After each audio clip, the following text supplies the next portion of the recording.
ఎరా బల్జీగా టీవీలలో పోయి వర్లుతురంట. ఈ ఊర్లో ఉండాలని ఉందా లేదా? సార్ చూడమ్మా, నీ మొగుడు చచ్చిండు, వాళ్ళ చెల్లి చచ్చింది, తప్పే వాళ్ళదైనా అయిపోయింది. ఇప్పుడు జరగాల్సింది చూడు. ఇగో వటు 50,000 అక్కరకొస్తాయి. వాళ్ళకి ఇయ్యాల్సిన పనిలే, నేనే పట్టుబట్టి ఇప్పిస్తున్నా, చూసుకో. సార్ అట్లా సార్, తీసుకో తీసుకో పర్లే.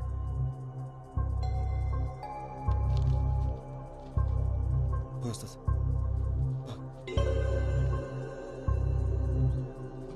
ఇంకా టీవీలలో ఆ లొల్లి బంద్ చేయర్రి, పోండి. అట్లానే సార్. అరే నడు నడు.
ఏమ్రా పొద్దుగానికెళ్ళి చూస్తున్నా దొంగ లెక్క వెనకెనకే వస్తున్నావు. ఇచ్చిన పైసలు సరిపోలేదు సాలే, ఇంకా కావాలంటే ఆన్ని అడుక్కోవాల్సి ఉండే.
రమేష్, 50,000 ఎందుకు ఇచ్చిర్రా? నీ ముఖానికి అదే ఎక్కువ. మా అన్నతోని నీకేం సంబంధం? మా చెల్లి జోలికి వస్తే ఊరుకుంటావా? సంపి బొంద పెడతాం. మా అన్న మీ సెల్లి జోలికా? నువ్వు చూసినావా? కనపడకుండా సీకర్లో చంపిండు కదరా, చేతబడి చేసి. చేతబడా? మీ అన్న లెక్క చేతబడి చేసుడు రాక సీదా పోయి మొగోళ్ళ లెక్క చంపినాం. అయినా అర్ధరాత్రి పూట శ్మశానంలో పనేంద్రా మీకు? పిచ్చి నా కొరకల్లారా.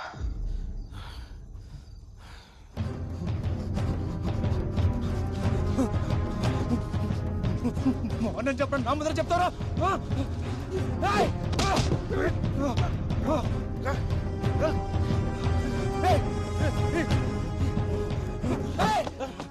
మీ ఇష్టానికి మానపడం ఇస్తారా? మాట చెప్పరా, మా అన్న చేతిపడి చేసిందని చూసినావా? నీకు తెలుసా?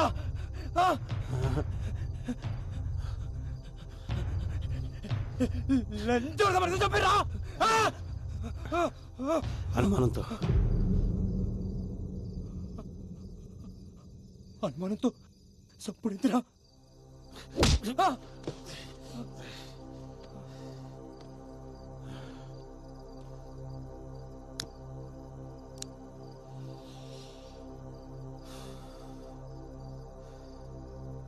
అనుమానం వచ్చింది కాబట్టి అన్నతోటే వదిలేసిన, లేకపోతే కుటుంబం మొత్తాన్ని కాలబెడుతుండే.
ఇక్కడ సైన్ చేయండి.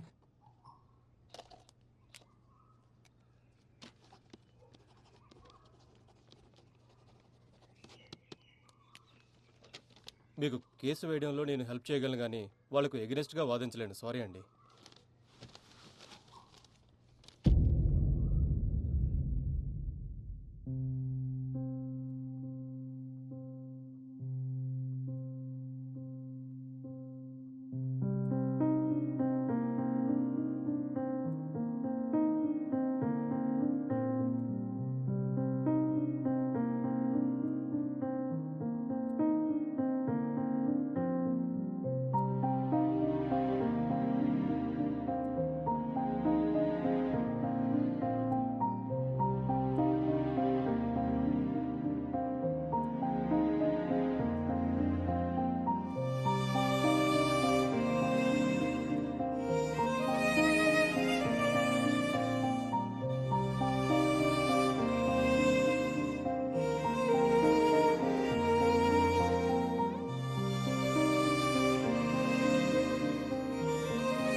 వదినా వదినా జల్దీ రెడీగా వదినా. ఏడికి జంగా కోర్టుకు పోవాలి.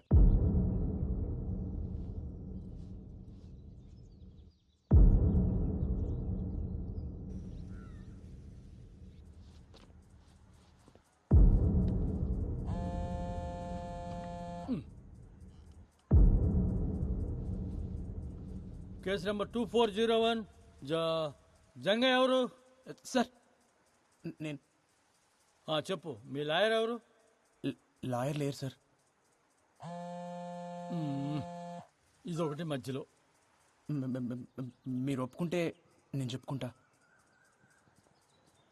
సరే, ముంగడికి వచ్చి గా మాటలో నిలబడి చెప్పు.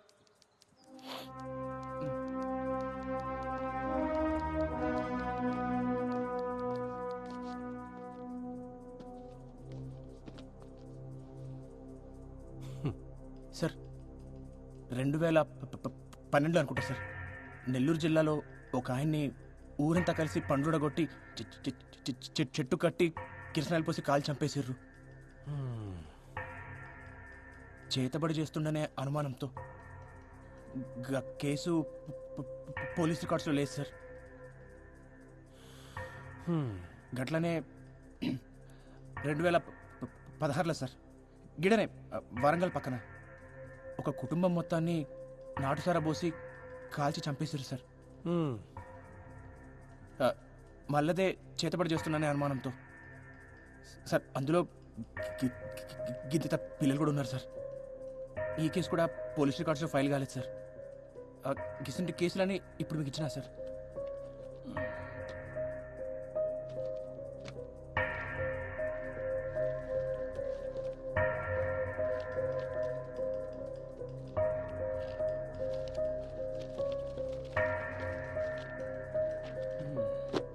అసలు ఏం చెప్పాలనుకుంటున్నావా నువ్వు? సార్ గిసుంటిదే మనలో కూడా జరిగింది సార్. రమేష్ గాడు వాళ్ళ తమ్ముడు సురేష్ కలిసి మా అన్నని చంపేశారు సార్. చేతిపడి చేస్తుండనే అనుమానంతో. సార్ అసలు అనుమానంతో చంపుడేంది సార్? మా క్లయింట్స్ కి కొమరయ్య అంటే ఎవరో తెలియదు, గసుంటిది అట్లా ఎట్లా చంపుతాడు? ఇది ఫాల్స్ ఎలిగేషన్ అవుతుంది. సార్ ఎట్లయితే సార్ ఫాల్స్ అలిగేషన్ సార్. ఊరంతా తెలుసు సార్ చంపింది ఆడేనని. గంటెందుకు సార్? నాతో ఆడి చెప్పండి సార్ మా అన్నం చంపినా అని. ఏం చెప్తున్నావు? మేమేం చంపుతాం రా మీ అన్నని? అరే రమేష్ నువ్వు చెప్పలే? ఎప్పుడు చెప్పినా ఎప్పుడు చెప్పినా ఏం మాట్లాడుతున్నావు? సార్ నాకు చెప్పింది సార్. ఇప్పుడు అబద్ధాలు ఆడుతుండు. నీ అంతా నువ్వు ఏది పడితే అది ఉట్టించుకొని ఓ అరుతున్నావు. చూసినట్టు మాట్లాడుతున్నావు. నువ్వు చూసినావా? నేను చూడేంద్రా చెప్పింది ఆడే కదా అని అడుగు. ఎప్పుడు అరే ఆగరే, ఇదేమన్నా కోర్టు అనుకున్నారా ఏమనుకున్నారు? అరే దీని సతాయింపు చంపుతుందిరా నాయన.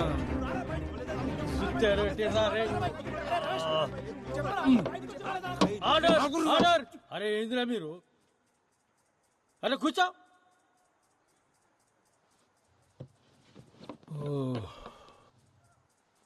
ఈ పంచాయతీకి ఇట్లా లేదు కానీ ఈ దినం వచ్చే నెల 15 తారీఖు పెట్టుకుందామా? ఉదయం 10 బజాకి వచ్చేయండి ఆ రోజు. పోండి ఇక పోండి. Next case 2501. ఎట్లా చూడకు చాయ్ చెప్పురా. కోర్టులో జంగయ్య వాదనను బట్టి కొమరయ్య ఒక్కడే కాదు, అతనిలా చాలా మంది మూఢనమ్మకపు ముసుగుతో చంపబడ్డారని తెలుస్తుంది. సంతోష్, జంగయ్య చెప్పినట్లు మూఢనమ్మకాల పేరుతో ఇంకా వ్యక్తులు చంపడం ఉందంటారా? ఎందుకు లేదండి, అదే కదా జంగయ్య చెప్పాడు. గత 8 ఏళ్లుగా భారతదేశం మొత్తం ఇలాంటి సంఘటనలు ఎన్ని జరిగాయో మెన్షన్ చేశాడు. నాకు తెలిసి జంగయ్య తన కోసం పోరాటం లేదు, మన కోసం పోరాడుతున్నాడు. జంగయ్య చెప్పింది నిజమేరా, మన ఊళ్ళో కూడా మస్తు జరుగుతుంటాయి కానీ బయటికి రావంతే. మీరు మాట్లాడిన దానికి చాలా మంది జనాలు సపోర్ట్ చేస్తూ ముందుకొస్తున్నారు. మీరు ఎలా ఫీల్ అవుతున్నారు? కెమెరాలో చూసి చెప్పండి. సావుకు అర్థం ఉండాలి సార్. అనుమానంతో చంపుడేంది? ఈ మూఢనమ్మకాలు పోవాలి. మా అన్నకు జరిగినట్టు ఇంకెవరికి జరగద్దు. ఇప్పటికే గిసుంటివి మస్తు జరిగినాయి. ఆ సావులన్నిటికీ సమాధానం కావాలి, న్యాయం కావాలి.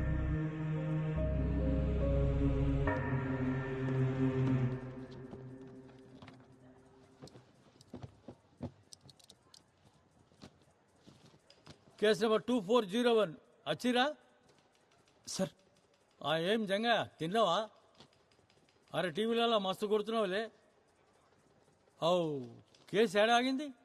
వాళ్ళిద్దరూ మీ అన్నం చంపిరంటావు గంతేనా? అవు సార్. ఏం రాజేంద్ర రాసామంటావా? సార్ ఏంది కూర్చున్నావు? అదేందో చూడు. అట్లా ఎట్లా రాస్తారు సార్? మా వాళ్ళకు కుమరయ్య ఎట్లుంటాడో ఏమో తెలియదు. కుమరయ్యని ఎవరు చంపిర్రో ఏమో గాని కవిత చితిలో పడేసిండ్రు.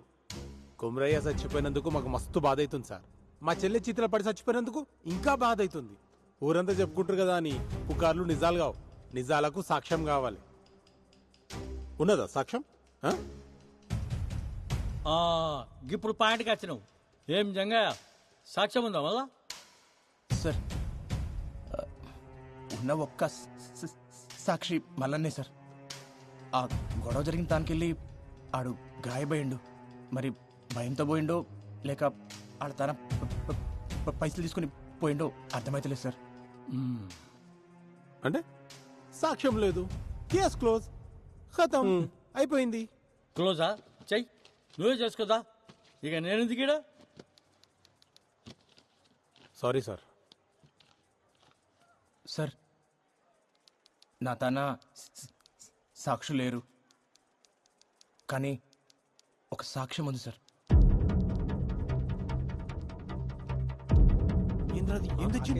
నీకు తెలవాలి.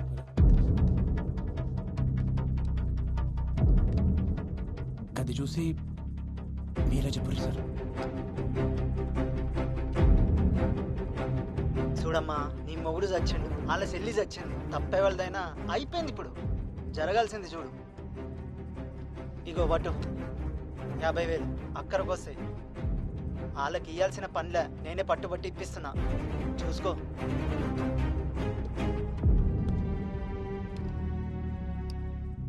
ఏం రాజేంద్ర, ఏంది ఏం చెప్తావు? వచ్చింది. అరే ఎవరు తీసిండో ఏం సమజైతలేదు. అరే జరవై నువ్వు మాట్లాడిపో. పో మాట్లాడిపో, ఏదో ఒకటి మాట్లాడిపో జర. కూసును పో. ఎవరా అన్నారు? మా వాళ్ళు పైసలు ఇచ్చిన మాట నిజమే. ఆ ఇంటి పెద్ద మంది చచ్చిపోయింది కదా, కొంచెం సాయం ఉన్నట్టు ఉంటుందని జాలిపడి ఇచ్చారు. దానికి మా వాళ్ళే చంపినంటే ఎట్లా? గది కూడా తప్పేనా? గట్ల వచ్చినావా? గా పైసలు ఇచ్చిన సంగతి ముంగట చెప్పరు. ముంగటనే సెటిల్మెంట్ చేసుకుంటారు, ఆ తర్వాత మా తానికి వస్తుంది. నువ్వేంద్రబాయ్ వాళ్ళు తన పైసలు తీసుకుంటావు, ఉల్టా మీదకి వెళ్ళి కేసు బీ పెడతావు. ఈ పంచాయతీకి ఇట్లా తేలదు కానీ ఈ కేసు ఇన్వెస్టిగేట్ చేయడానికి ఒక కమిటీ వేస్తా. ఈ నెల 21వ తేదీకి ఫైనల్ జడ్జిమెంట్ ఇచ్చేస్తా. హలో రాజేంద్ర, పరేషాన్ కాకు, కేసు క్లోజ్ చేద్దామా రోజు? అది పోయిరండి. సరే సార్. Yes my lord.